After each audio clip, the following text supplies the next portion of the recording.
नमस्कार मित्रांनो, लग्नानंतर होईलच प्रेम या मालिकेच्या आजच्या भागामध्ये मी तुम्हा सर्वांचे अगदी मनपूर्वक स्वागत करते. मित्रांनो, आजच्या भागामध्ये काव्या आणि जीवा यांच्या नात्याचं सत्य सर्वांसमोर येतं. आता हे सत्य समोर येताच पुढे नक्की काय घडणार हे आपल्याला ह्या व्हिडिओमध्ये पाहायला मिळणार आहे. त्यासाठी हा व्हिडिओ शेवटपर्यंत नक्की पहा.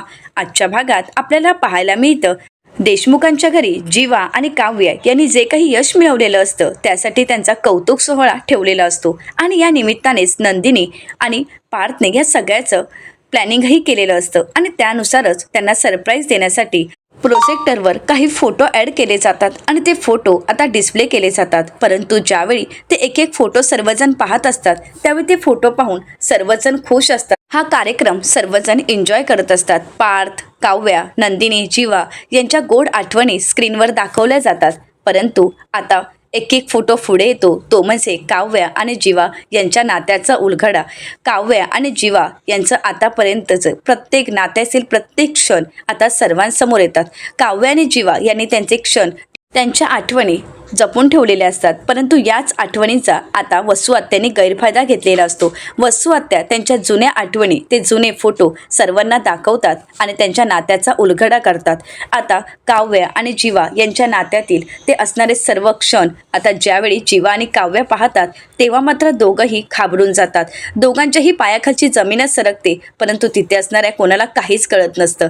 इकडे वसू आत्या आता रम्याला म्हणू लागतात की नंदिनीकडे बघ, कारण नंदिनी पूर्णपणे कोसळून गेलेली असते. हे सत्य जे आत्तापर्यंत नंदिनीलाही माहीत नसतं ते सत्य आता संपूर्ण जगासमोर आलेलं असतं आणि म्हणूनच नंदिनीला काय खरं काय खोटं काहीच कळत नसतं. जीवा आणि काव्या एकमेकांसोबत असतानाचे सर्व फोटो दाखवले जातात. आता जीवाला गुरुजींचे शब्द आठवतात. गुरुजी म्हणालेले असतात 16 डिसेंबर त्या अगोदरच जे अपूर्ण राहिलंय ते पूर्ण करा, नाहीतर ते अपूर्णच राहील. आता जीवाच्या हातातला माईक नकळतच खाली पडतो आणि सर्वच जण पूर्णपणे कोलमडून गेले असतात. कोणाला काहीच कळत नसतं. तर नंदिनी पिहूला विचारते, पिहू हे काय आहे? परंतु नंदिनीला काहीच कळत नसतं. जीवा आणि काव्याचा तो किसिंगचा फोटो पाहून मात्र नंदिनी पूर्णपणे हादरून गेलेली असते. इकडे मानिनीताई, विक्रम यांना काहीच कळत नसतं. पण वसू आत्या आणि रम्या ही सगळं काही क्षण मात्र एन्जॉय करत असतात. इकडे नंदिनीचेही डोळे पाणवतात, तिचेही अश्रू अनावर होतात. त्यावेळी नंदिनीला आता काव्याचे शब्द आठवतात. लग्न झाल्यावर काव्या नंदिनीला म्हणालेली असते, ताई तू हे लग्न का केलंस, कशासाठी? ताई तुझ्याकडून ही अपेक्षा नव्हती. ताई अगं तुलाही हे लग्न मान्य नाही आहे ना? तुलाही हे लग्न नाही ना आवडलं? मलाही हे लग्न मान्य नाही आहे, कोणालाच मान्य नाही आहे. मग काढून टाकूयात ही मंगळसूत्र. ताई तू सुद्धा इथेच आलीस, माझ्यासोबत आलीस. अगं लग्न करून याच घरात आलीस. असं म्हणत आता काव्या नंदिनीला हे लग्न संपवण्यासाठी विनंती करत असते. तिच्यासमोर ती हात जोडत असते. आता हे सर्व क्षण नंदिनीला आठवतात तिच्या लग्नातील क्षण. लग्न झाल्यानंतर काव्या ही देशमुखांची मोठी सून असल्यामुळे आता नंदिनी आणि जीवा, काव्या आणि पार्थ यांचे आशीर्वाद घेतात. हे सर्व क्षण नंदिनीला आठवतात. तर नंदिनीला आता काव्याचं बोलणं आठवतं. काव्या नंदिनीला म्हणालेली असते, ताई या घरात आल्यापासून मला असं वाटते की पळून जावं, निघून जावं. ताई या घरात माझी घुसमट होते आहे गं, असं म्हणत काव्या व्यक्त होत असते. परंतु त्यामागचं कारण काय होतं हे आता नंदिनीच्या समोर स्पष्ट झालेलं असतं. काव्याला या सगळ्याचा त्रास होत असतो आणि म्हणूनच काव्या उपाशी राहिलेली असते. तर नंदिनी काव्याला म्हणालेली असते, काव्या तू जर उपाशी राहिलीस ना तर मी सुद्धा उपाशी राहीन. तू जर हट्टी आहेस ना तर त्यापेक्षा मी सुद्धा हट्टी आहे, कारण मी तुझी मोठी बहीण आहे, हे विसरू नकोस. तर काव्या दरवाजा उघडते आणि नंदिनीला म्हणते, तू माझी मोठी बहीण आहेस ना, हाच तर माझा प्रॉब्लेम आहे. तुझ्या जागी दुसरं कोणी असतं तर, असं म्हणत आता काव्याने नकळतच नंदिनीवर हात उगारलेला असतो आणि त्यावेळी नंदिनीला खूप वाईट वाटतं. नंदिनी काव्याला म्हणू लागते, आत्तापर्यंत मला तू नेहमी म्हणायचीस तू माझी मोठी बहीण आहेस आणि तू माझी मोठी बहीण आहेस हेच माझ्यासाठी बेस्ट आहे, परंतु आत्ता असं वागतेस का, कशासाठी? तर काव्या म्हणालेली असते, ताई ते तुला कधीच कळणार नाही. परंतु आता हे सत्य नंदिनीला कळालेलं असतं. काव्याचा तो चिडचिडा स्वभाव, काव्याचा तो हट्टीपणा आणि काव्याचं ते विचित्र वागणं या सगळ्याला काय कारण असतं हे नंदिनीच्या समोर स्पष्ट झालेलं असतं आणि म्हणूनच या सगळ्यामुळे नंदिनी पूर्णपणे हादरून गेलेली असते. तिला हे सगळं काही काय आहे काहीच कळत नसतं. या सगळ्याचा ती स्वतःला खूप त्रास करून घेत असते. हे सगळं काही ती शांतपणे उभी राहून पाहत असते. परंतु त्यावेळी तिला सर्व जुने क्षण आठवत असतात. आता नकळतच नंदिनी काव्यासमोर हात जोडते, कारण आपल्यामुळे आपल्या बहिणीचं स्वप्न उद्ध्वस्त झालं हे नंदिनीच्या लक्षात येतं. परंतु आता काव्या धावत पळत नंदिनीकडे येते आणि म्हणू लागते, ताई नाही, तू नाही हात जोडायचे, असं म्हणत ती स्वतः नंदिनीसमोर हात जोडते आणि म्हणू लागते, ताई खरंच सॉरी.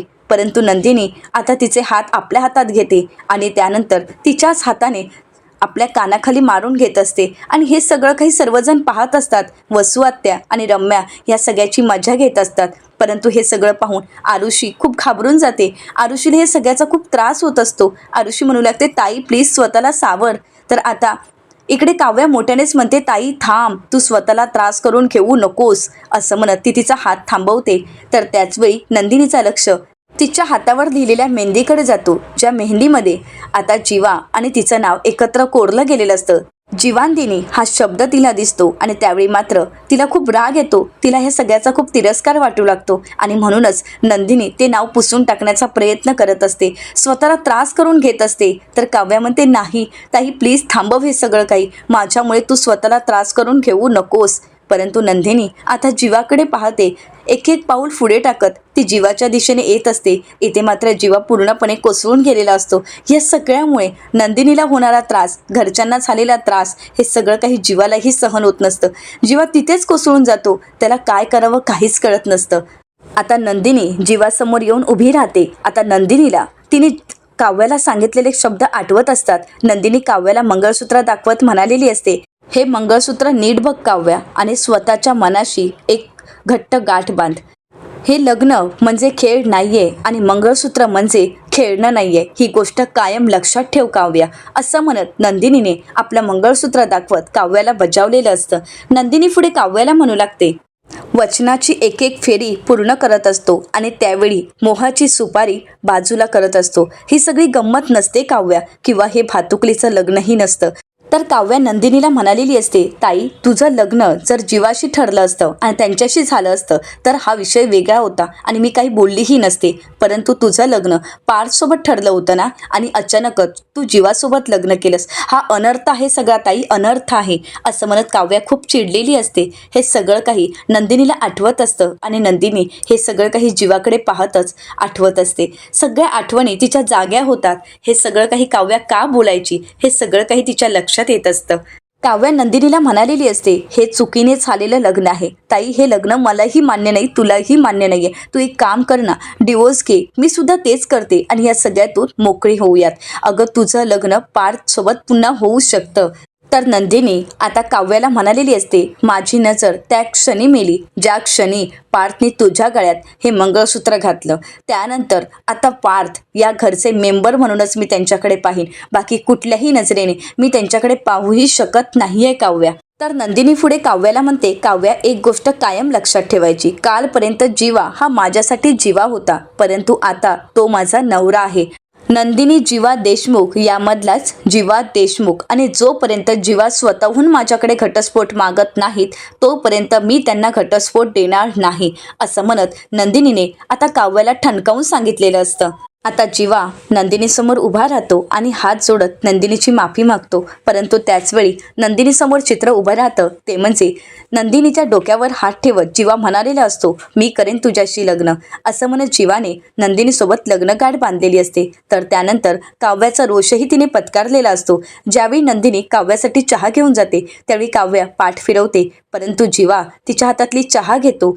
जीवन प्रत्येक वेळी नंदिनीला काही त्रास होऊ नये याचीच खबरदारी घेत असतो, प्रत्येक वेळी तिला सावरत असतो. तर आता नंदिनी जीवाला म्हणालेली असते, जीवा मी आता ठरवलं आहे, तुम्हाला जे जे आवडतं ना ते आणून देण्याचा किंवा ते पुन्हा तुम्हाला मिळवून देण्याचा मी नक्कीच प्रयत्न करेन आणि मी ते तुम्हाला मिळवूनही देईल. आता हे सर्व शब्द आठवल्यामुळे नंदिनीला खूप वाईट वाटत असतं. आता जीवाच्या आवडती गोष्ट म्हणजे काव्य असते हे मात्र आत्ताच नंदिनीला कळालेलं असतं. त्यामुळे आता नंदिनी पूर्णपणे हादरून गेलेली असते.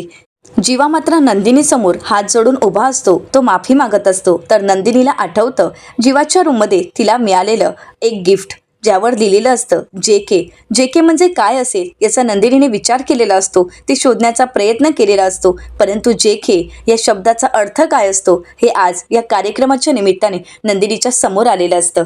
नंदिनीला प्रत्येक क्षण आठवत असतात. नंदिनी जीवाला म्हणालेली असते, हवं तर मी तुम्हाला या नात्यातून मोकळं करेन. तर त्यानंतर नंदिनीने जीवासाठी वटपौर्णिमेचं केलेलं व्रत, वडाला घातलेल्या 7 फेऱ्या, हे सगळं काही नंदिनीच्या समोर असतं. जीवासोबत घालवलेले आनंदाचे प्रत्येक क्षण, तर जीवाने आपलं आनंद आश्रम पुन्हा देण्यासाठी, आपल्या चेहऱ्यावर पुन्हा एकदा आनंद यावा यासाठी पाणीपुरीचा लावलेला तो स्टॉल आणि त्यानंतर व्यक्त केलेलं ते प्रेम, सगळं काही नंदिनीला आठवत असतं. प्रेम व्यक्त करत जीवा म्हणालेला असतो, तुझं प्रेम वेडं मला उशिराच कळतं थोडं. हे सगळं काही नंदिनीला आठवत असतं. जीवासोबतचे ते प्रेमळ क्षण नंदिनीच्या डोळ्यासमोर असतात. लग्न जरी मनाविरुद्ध झालं असलं तरी सुद्धा नंतर नंदिनीने ते सगळं काही स्वीकारलेलं असतं आणि आपल्या नात्याची गोड अशी सुरुवात केलेली असते. हे सर्व क्षण तिला आठवत असतात. जीवासोबत घालवलेले प्रत्येक क्षण तिच्या डोळ्यासमोर असतात. आणि गणपतीच्या दिवशी ज्यावेळी नंदिनी गणपती घेऊन येते त्यावेळी जीवाने केलेलं तिचं स्वागत, जीवाचा तो हसरा चेहरा आणि आत्तापर्यंत जीवाने घेतलेली नंदिनीची काळजी, हे सगळं काही नंदिनीला आठवत असतं. काव्या आणि नंदिनी साफसफाई करत असताना काव्याच्या हातून नकळतपणे नंदिनीच्या मेहंदीवर वस्तू पडणे आणि त्यामुळे नंदिनीची मेहंदी खराब होणं. त्यावेळी आता काव्या नंदिनीला म्हणालेली असते, ताई माझ्यामुळे तुझी मेहंदी खराब झाली ना. अगं तू किती आनंदात होतीस, तुझ्या आनंदात मी माझा आनंद मानत होते, परंतु आज माझ्यामुळे तुझ्या आनंदावर विरजण पडल्यासारखं झालं ना. हे सगळं काही नंदिनीला आठवतं. तर इकडे पार्थलाही जुन्या आठवणी आठवत असतात. जीवा म्हणालेला असतो, तुला काय गरज होती काव्यासोबत लग्न करायची. तुला जिच्यासोबत तुझं लग्न ठरवलं होतं, जी तुझ्या आयुष्यात होती ती तर तुझ्या आयुष्यात आलीच नाही आणि जिच्यावर तुझा काही हक्कच नव्हता तिला मात्र तू तुझ्या आयुष्यात स्वीकारलंय. काय गरज होती तुला काव्यासोबत लग्न करायची. तुला माहीत आहे का काव्या कशी आहे, तिला काय आवडतं हे तू तिला विचारलंयस का. लग्न करण्या अगोदर तू तिला एका शब्दाने तरी विचारलंस का तुला हे लग्न मान्य आहे का. कदाचित तिला दुसरा कोणीतरी आवडत असेल तर, तिच्या मनात दुसरी एखादी व्यक्ती असेल तर, याचा तू विचार नाही का केलास दादा. अरे तू सरळ त्या काव्यासोबत लग्न केलं, परंतु काव्याच्या मनात नक्की काय चालू आहे हे तुला एकदाही जाणून घ्यावंसं वाटलं नाही का, असं म्हणत जीवा खूप चिडलेला असतो. तर पार्थ जीवाला म्हणालेला असतो, जीवा अरे प्लीज समजून घे, त्यावेळची परिस्थिती तशी नव्हती. जीवा म्हणते परिस्थिती गेली खड्ड्यात.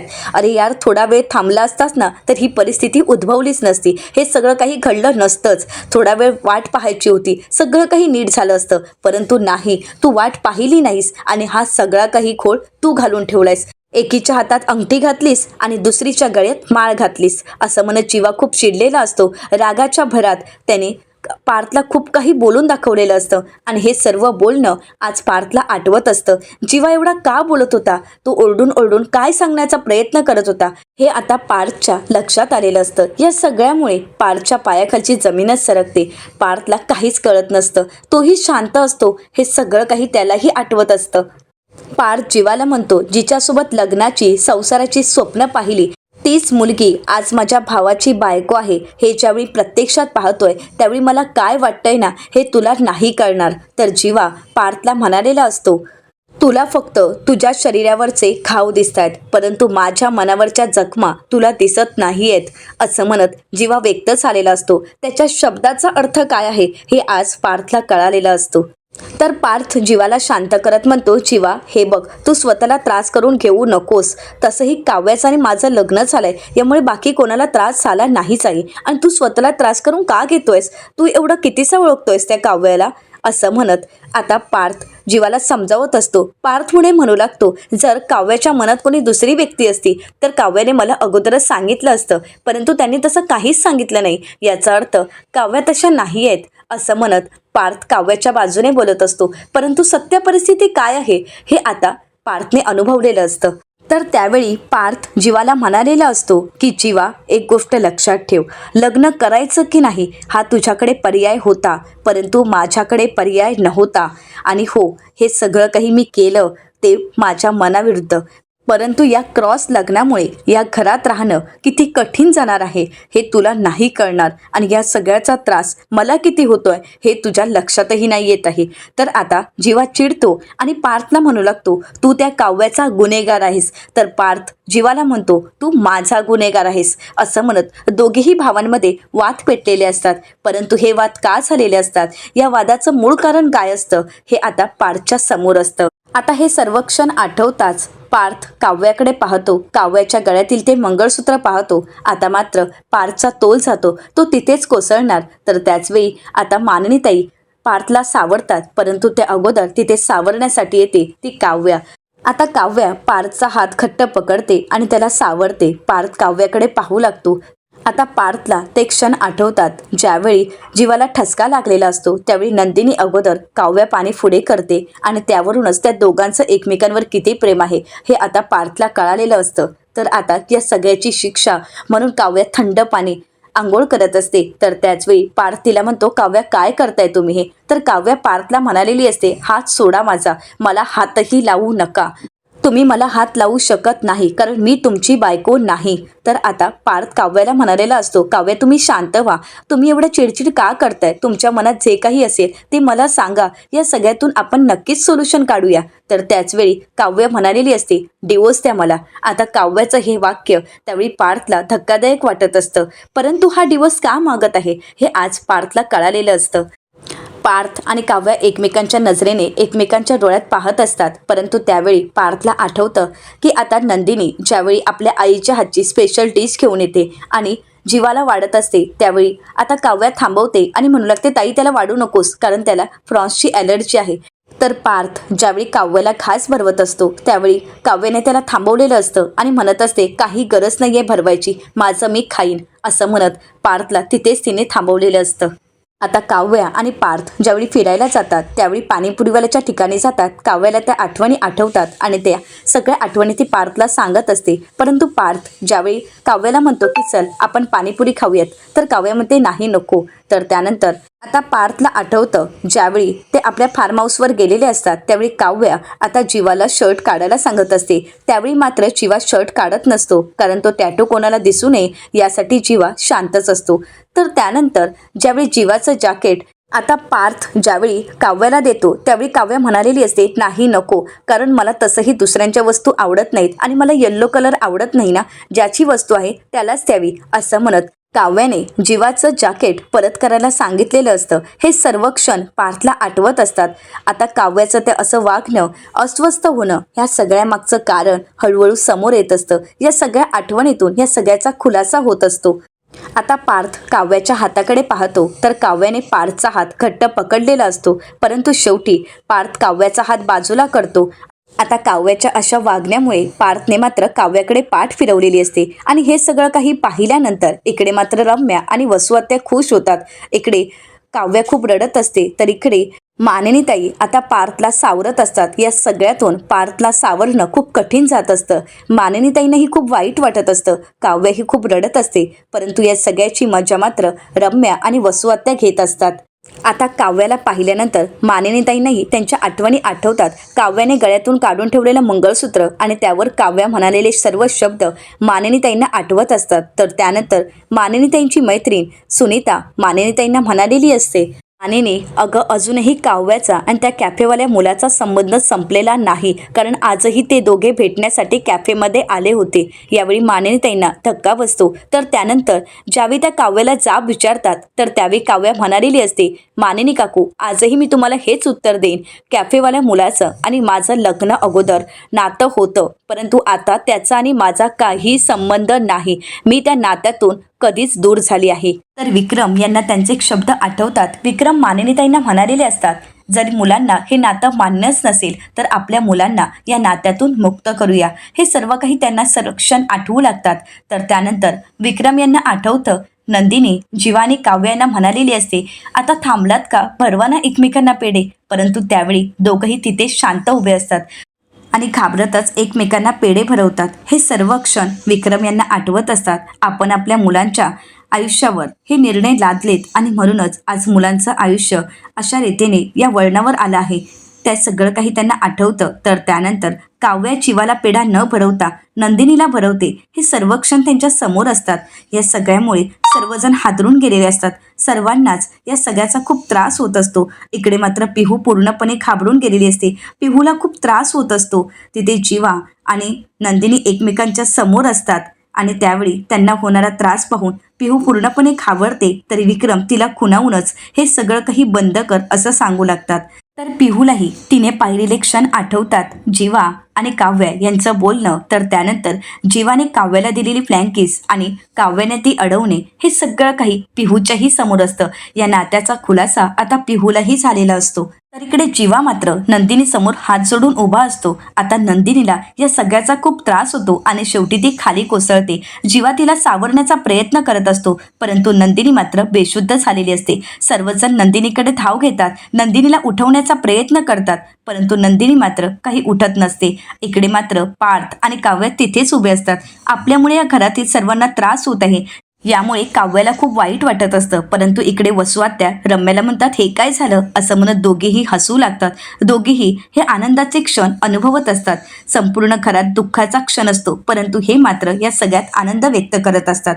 तर येणाऱ्या पुढील भागामध्ये आपल्याला पाहायला मिळतं, पार्थ म्हणू लागतो, लग्नानंतर होईलच प्रेम, पण हा सुद्धा गुन्हाच आहे ना. तर विक्रम पार्थला सावरतात आणि म्हणू लागतात, हे बघ पार्थ, स्वतःला सावर. पार्थ म्हणतो, नाही बाबा, हा सुद्धा गुन्हाच आहे, परंतु काव्या माझ्या गुन्हेगार आहेत की मी काव्यांचा गुन्हेगार आहे हे मात्र मला काहीच कळत नाही असं म्हणत पार्थ काव्याकडे पाहत असतो. तर दुसरीकडे नंदिनी आता काव्या आणि जीवाचे हात एकमेकांच्या हातात देते आणि म्हणू लागते, हे दोन जीव आता एकत्र आलेच पाहिजेत. ह्या प्रेम करणाऱ्या दोन जीवांना एकत्र यावंच लागेल. आता नंदिनी ज्यावेळी काव्य आणि जीवा यांचे हात एकमेकांच्या हातात देते त्यावेळी मात्र दोघांनाही धक्का बसतो. तर आता नंदिनीने घेतलेला हा निर्णय काव्य आणि जीवा मान्य करतील का, की पुन्हा एकदा या दोघांनी आपले संसार सुरळीत करण्यासाठी प्रयत्न करतील, हे पाहणं अतिशय रंजक ठरणार आहे. मित्रांनो, आता काव्य आणि जीवा रम्याचा डाव उधळून लावतील का, हेही पाहणं तितकंच मनोरंजक ठरणार आहे. अशाच मालिकांचे नवनवीन अपडेट पाहण्यासाठी